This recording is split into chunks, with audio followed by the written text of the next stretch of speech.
Hi guys, it's Samantha. Welcome back to my channel. It's been a while since I've seen you guys and I missed making videos, but life got really crazy. I'm very rusty, by the way, so if this video is a hot mess, please forgive me. Like I said, it's been a while. Life got hectic. I moved from Georgia to Texas with my family during holiday season, so it's been non-stop go, and I have not had time to read, nor have I had time to sit down and make a video. And I hate myself for it just because I love end of the year wrap-up videos. They're my favorite to watch on BookTube, and I was really looking forward to doing them this year. But it looks like I'm just going to be doing one big 2022 wrap-up. And let's get started.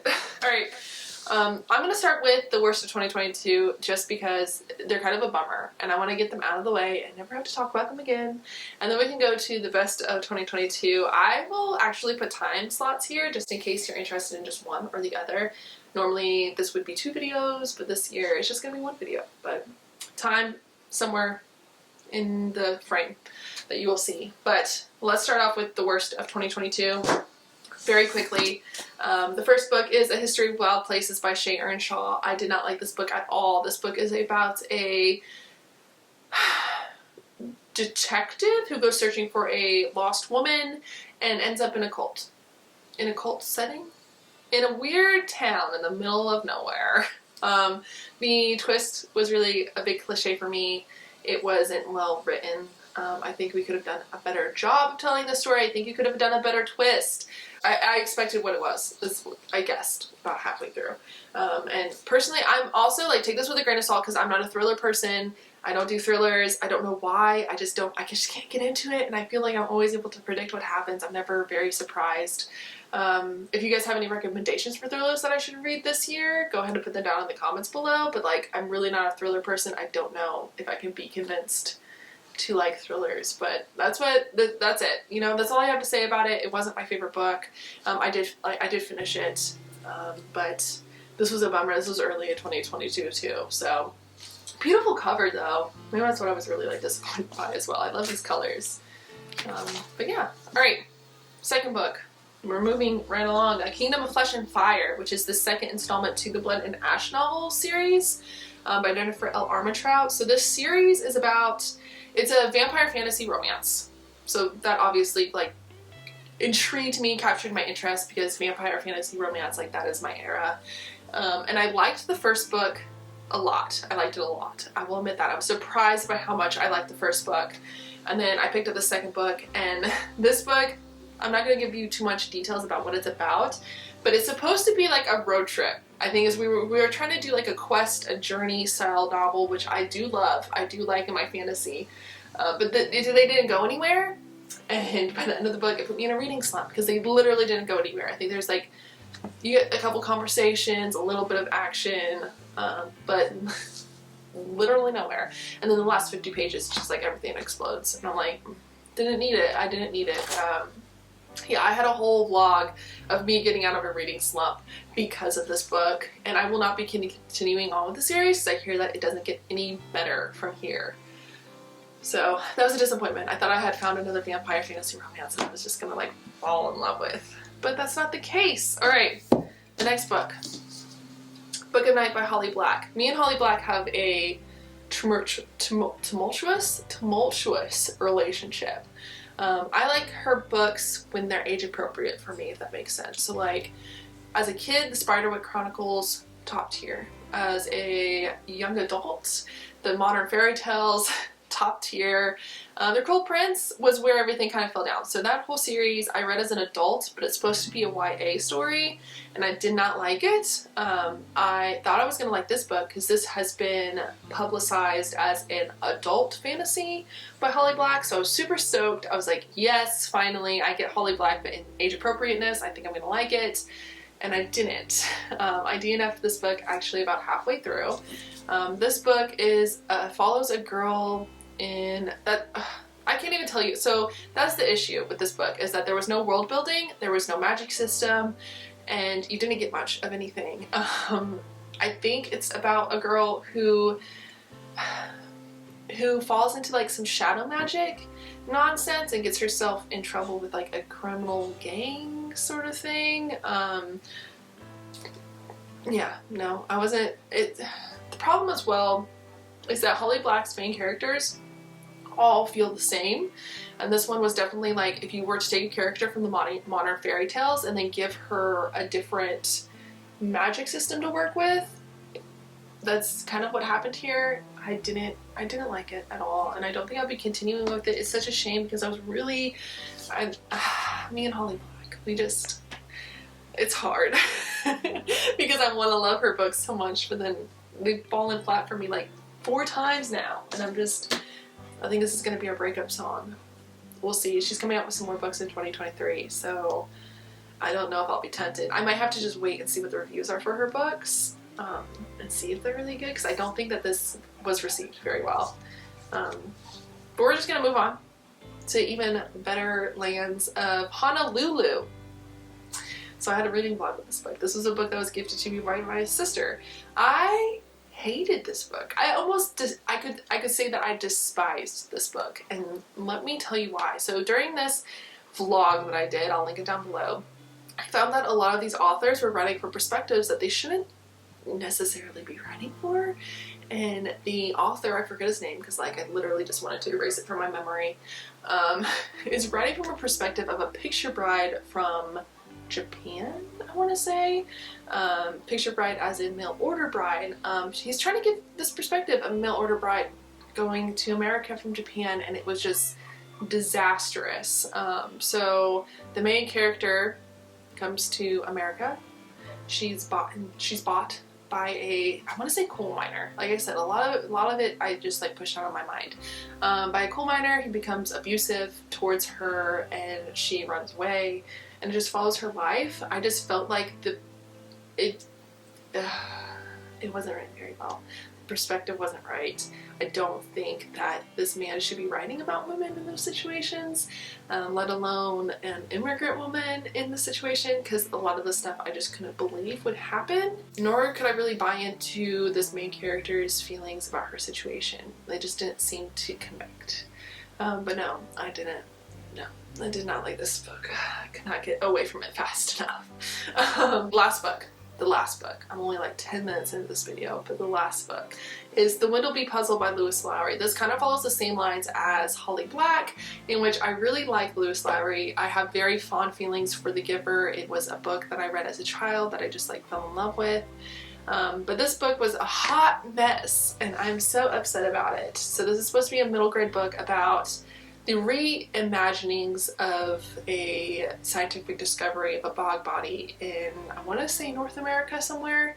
If you don't know, bog bodies are basically like ancient, it doesn't even have to be ancient people, this like people who die in bogs end up being mummified. And these particular scientists brought up a body that had been mummified like centuries before. And Lewis Lowry took that scientific discovery and was like, let me make a fictional story about it, like a short story about it. And it just wasn't good. It just wasn't even like a little bit good. It needed to be put into an anthology, not be a singular book on its own, because it didn't work. So a little bit more explanation. I think it was the formatting that really got me with this book. It starts off with explaining the scientific discovery of the bog body, and then she goes into a story. So the bog body was originally thought to be female. She gives a story about this female warrior who was ousted by her community, and that's how she ended up being murdered and killed in the bog. And then halfway through the book, she comes back and is like, oh no, the scientists actually discovered that this was a male body and not a female body. And then she tells the perspective of the story from a male character from the first story, the second story, and it just was really all over the place, and I didn't like it. I don't think I don't recommend. It was a hot mess. I think the publisher needs to go back to the drawing board on that one. Okay, we're done with the negativity. We're done with the worst of 2022. We are now looking forward to the best of 2022 and more better books in 2023. So let's get started with The Great Alone by Kristen Hanna. So I fell in love with Kristen Hanna this year. This was the first book I read of hers. I don't have this book with me because I have given it to my mother, who gave it to my sister, who gave it to my sister. Everyone read it, everyone loved it, and it was just a great book. This book is a historical fiction based in the 1970s in Alaska. The main character is a daughter of a Vietnam vet who is suffering from PTSD. He takes his family all the way up to Alaska in order to get a fresh start. It was the idea. If you hear slamming doors, that's my husband. We're renovating some stuff in the house, so he's going in and out. Sorry about that. But anyways, he goes to Alaska in order to try to get a fresh start, and it becomes a bit of a survival story. Her father, the main character's father, is suffering from alcoholism, like I said, from PTSD, from trauma, and he's abusive in a lot of different ways. And so she and her mother are just trying to survive, and it's a very heartfelt mother-daughter relationship story. It's a very heartfelt abuse, like a coming-of-age story in the middle of a very abusive family. But yeah, I just really like this book. I really liked it. And I highly recommend, like I said, there's trigger warnings for like abuse, alcoholism, PTSD, trauma, and all those things. But if you are okay with reading those things, I highly recommend this. Yeah, I'm a big Kristen Hanna fan now, and I will read anything she writes. But yeah, highly, highly, highly recommend. I loved it. The next book, I am finally a Taylor Jenkins Reid fan. I have not read Seven Husbands of Evelyn Hugo, but I did read Daisy Jones and the Six, and I loved it. So I read this on audiobook, which I highly recommend. This book basically is just like sex, drugs, and love, and rock and roll, and it follows a band through the 1970s as they become popular, and how they ride out their famous, you know, their famous lifestyles. And I think this book took me by surprise. Mostly, I think the reason why this sticks with me is because while there were two main characters, the person that the book ends up like being about is a second character, like a side character, and that to me was just, mwah. It was beautiful. It was beautifully written. I loved that aspect of the book. By the end of the book, you realize that you identify, at least personally, I identified with the second-hand character more than anybody else, or the side character more than anybody else, and I just love that. I love that. I can't stop cheesing because it was just so amazing. But yes, highly recommend Daisy Jones and the Six. If you're an audiobook person, definitely pick it up. Even if you're not, if you're like getting into audiobooks, I highly recommend this book because it was done so well. There's also an adaptation coming out, I think on Hulu. I don't know what streaming service, but I'm gonna watch it because I need to listen to this music and listen to these lyrics that they write about in this book. And yes. Alright, moving on. Kaikeyi by Vanesha, or Vishnavi Patel. If I'm saying that wrong, I am sorry. I should know better, but I'm sorry. This book is an Indian mythology retelling, and it's amazing. It is a good coming-of-age story. It is a good sisterhood, maternal sisterhood story. It's a good story about a mother, a wife, a daughter, and all of her roles in life. And it also has a fantasy twist to it, a little magical fantasy twist to it, which I really appreciated. Basically, the main character is a princess. She gets married off to another kingdom in order to, of course, like better their relationships between the two countries. But she has this certain power where she can visualize her relationships with other people. So basically it becomes a physical manifestation of like a thread between her and somebody else, and as like what color the thread is tells about the relationship, how thick the thread is tells about the relationship, and she uses this in order to she uses this gift to benefit herself in being able to climb the political social ladder, to become someone who's very influential in her country that she marries into. It's an interesting concept. I really just think I love this book just because of the sisterhood, the maternal sisterhood that's in this book. She's the fourth wife to a sheik. I think it's sheik. I tried to like briefly look in here. I don't exactly know what the man's title would be. It's been a while since I read this. But yeah, she's the fourth wife to a sheik, and honestly, I love the perspective not of wives fighting against each other, but wives actually coming together as sisters, raising their children, being a wife, and building a relationship on all of them being wives to this one man who is so great. And yes, I really loved it. I loved it a lot. Yes, highly recommend, especially if you're into mythology retellings. This is a debut novel which really blew my mind, and I can't wait to read more of this author, but highly recommend. Okay, We're continuing on with Gideon the Ninth by Muir. Timson Muir, I believe. This book, I'm just going to give you the tagline because I feel that's all you need. And it's Lesbian Necromancers in Space. And I cannot give you a better tagline. This is humor, dark humor throughout the entire thing. There's a sassy, badass main character that's very like, there's a tournament competition style of the plot, which is really interesting. There's also like dark horse sort of vibes going on with the main character, and I love this. This is like skulls and gore and blood and space and a tournament and a really sassy main character who wields a two-handed sword and fights. There's lots of fighting scenes. Like I said, it's very tournament-like, all with like this underlying mystery that is going on. Highly recommend if you want like a very like creepy, gory action book. It's good. It's good. Last but not least, The Giver of Stars by Jojo Moyes. If you follow me on Instagram, I bawled, cried 5 times while listening to this audiobook. I'm like tearing up even thinking about it. This book is about a British woman who marries an American coal mine owner.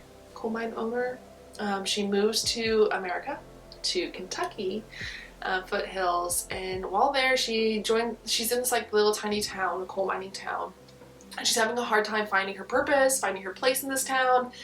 And so volunteers at a library. It's like your first official traveling library is what they used to do back then.